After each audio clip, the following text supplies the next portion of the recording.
Davante Adams throws shade at the Raiders having a little bit too much fun at practice, and Pete Carroll addresses the media. Yo, what is up, Raidernation? It's your boy Simone Raider, back at it again with yet another video. If this is the very first time you guys are coming across the channel and you love Raiders content, then hit that subscribe button, hit that notification icon button just to notify you guys when I upload more videos just like this. Now, I know what you guys may be asking. Yo, Simone, why are you in the bedroom shooting in front of a camera? Well, for some of you guys that might be wondering, I'm actually out in California with some family. I'm out here for a funeral, so I'm, doing the whole festivities out here, and I thought I'd still come out and give you guys some content, so I hope that explains everything. Also explains why I'm not in my office. With that being said, let's talk about Davante Adams, the guy that just can never keep our names out of his mouth. Now, he was asked a question at Rams training camp, and he kind of talked about the past teams that he came from. I feel like this is what I needed, just based off the vibe and the aura of the building, and everybody's in a good mood. It's not like a dark cloud over the building, and I've experienced that quite a bit over the last few years. So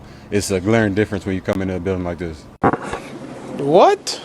Now, the funny thing about this is the fact that I feel like he says this about every team that he went to after the Green Bay Packers. Of course, when he came to the Raiders, he talked highly about the Raiders locker room, Josh McDaniels, and, the vibes around training camp, saying that everything was good. And then he gets traded over to the New York Jets with his old buddy Aaron, and he says that everything seems good over there, not like back in Las Vegas. Everybody seems to be in good vibes. Fast forward to now, going to LA, he's acting like everything's a little bit different over there. And I feel like for Davante Adams, I know there's going to be a lot of excitement. I know that the vibes might seem good in the beginning, but once losing starts getting involved, then I feel like that's when he starts turning.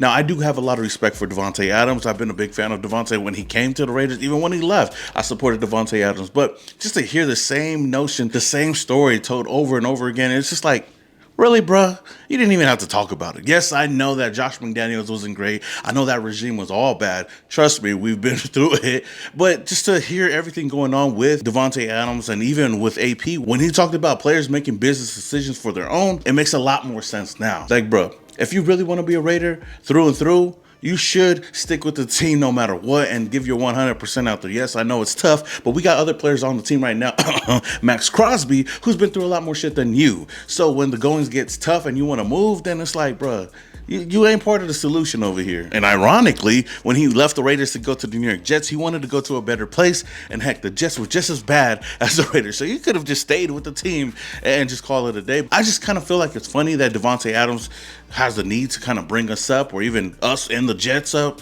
But you know what? It is what it is. We're going to move forward. I want to talk about mandatory minicamp. I know it was 3 days. We got to see a lot of good vibes out there with Pete Carroll, with all the players out there. And of course, Pete Carroll's going to bring that energy. It's going to be fun. It's going to be exciting. Everybody's, on an all-time high, and we know that all the hype, all the fun is happening right now because the season hasn't started yet.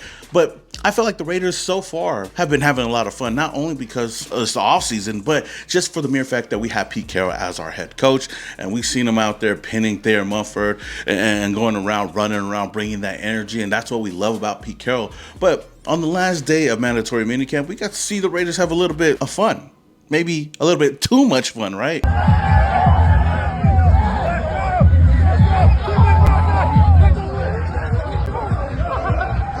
Oh my God.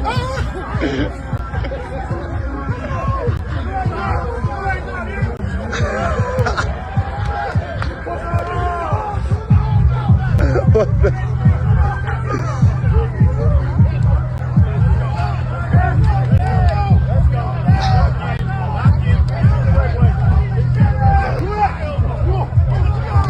And I'm not gonna lie with you guys, when I seen this clip, I was like, yo, you know what? I gotta love it.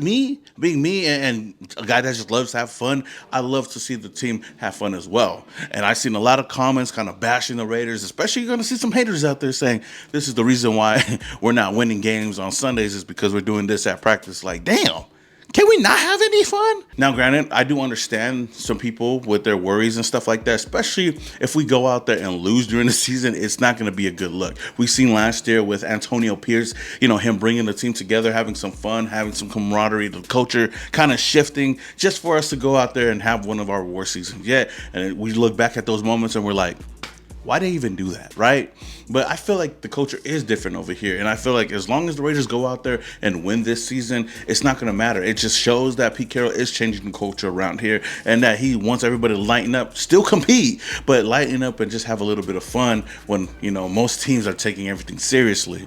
I mean, heck, I don't even take this whole content creator thing seriously, and I still have a lot of fun with it, you know what I mean? Now, I do want to address some things that Pete Carroll talked about to the media, which were kind of interesting. First things first, the running back position. Of course, we drafted Ashton Jeanty. Of course, he's going to be a running back one. But he basically said that he's not going to rely on one running back. And that does make a lot of sense. And it is interesting to hear, because I feel like everybody hearing that the Raiders, or knowing that the Raiders drafted Ashton Jeanty, and knowing how bad our rushing game has been, you would think that we would run one running back and just have him do everything out there, be the pass catcher, be the runner, be the back on third downs, or even on short yardage situations. But to hear that he's going to kind of spread the love around to all the other running backs makes the competition a little bit more interesting. Now, we know that Raheem Mostert got signed to the Raiders during the offseason, and I believe that he's going to get a lot of touches out there. The biggest question is going to be who's going to be that RB3 to also, you know, lighten the load as well. Will it be Zamir White? Will it be Sincere McCormick? We'll have to wait and see. Like I said, you wouldn't want to run Ashton Jeanty down to the ground. We've seen teams before draft that running back high and make him do everything just to see him not last that long. I mean, we've seen the same thing happen to Josh Jacobs when John Gruden was over here coaching this team. He was running Josh Jacobs down to the ground. And I feel like Josh Jacobs did a great job handling that situation. Now, I don't know if we want to do the same thing with Ashton Jeanty, but I like the fact that Pete Carroll already addressed it as far as right now. Another player that Pete Carroll was asked about and kind of talked about and highlighted was our newly signed linebacker, Germaine Pratt. Well, he's a really hard-nosed kid, tough kid, played a lot of football, has been really healthy, has played all of the positions to give us a flexibility that really will help us. And so we've been really pleased with Landon. He did a great job of taking over the leadership position and calling everything. And Devin has done a really nice job too, to put these three guys together where they're on the field at the same time. That's a loaded up group, and they're all tough and they're all physical and they're all downhill players, which is the style that we love to play with. So I was really pleased that Johnny was able to get that done. Overall, you guys know how I feel about this move. I love the experience that we're bringing in. And an interesting thing that I've seen is the fact that we signed three linebackers, three solid linebackers that have that veteran experience, and Devin White and Germaine Pratt and even Landon Roberts, all cheaper than what Robert Spillane got with the Patriots. We got three linebackers. When you add their salary together, it's still cheaper than Robert Spillane's contract with the New England Patriots. It just goes to show that this team, that John Spivak, that Pete Carroll, they cooking out here. They bringing in guys with veteran presence for a great price. And I talked about it throughout the whole free agency, that they're really going out there playing money ball. And that's one of the main reasons why I'm excited to see this linebacker core moving forward, because we never really addressed the linebacker position for the past couple of years. I don't know why, but I feel like the Raiders are so allergic to drafting or even paying for veteran linebackers to come over here. You know, solid linebackers. I mean, we're always going out there and getting projects at the position, but we'll see how that all pans out for the Raiders this season. Now, the last player that I wanted to talk about is Laki Tasi. Of course, you know, I'm really hyped up to see him play, especially to see him play offensive line. I know that he was starting on the defensive side of the ball, but just to see the size that he has and just to see that he's new to the game of football and that his ceiling is so high, if he could get this down, he could be a very dangerous or a very great weapon for the Raiders offensively on the offensive line. Think of Jordan Mailata with the Philadelphia Eagles. But Pete Carroll talked about him and said that he was his favorite player to watch. My favorite guy out there to watch is Laki Tasi. You know, he's knows nothing about football when he walks in the door, and he's made tremendous progress, and he's enormous. He's the biggest guy you ever saw, you know, and I think he weighed in the other day, 369, you know, and he's learning. And we got to keep an eye on him. It's an exciting process. I don't know how long it's going to take, but he's starting from ground zero, and he's made a lot of progress so far. Now, I don't know what the future may hold for Laki Tasi in this team, but one thing's for sure, I'm going to be rooting for him, and I'm going to hope for the best for him.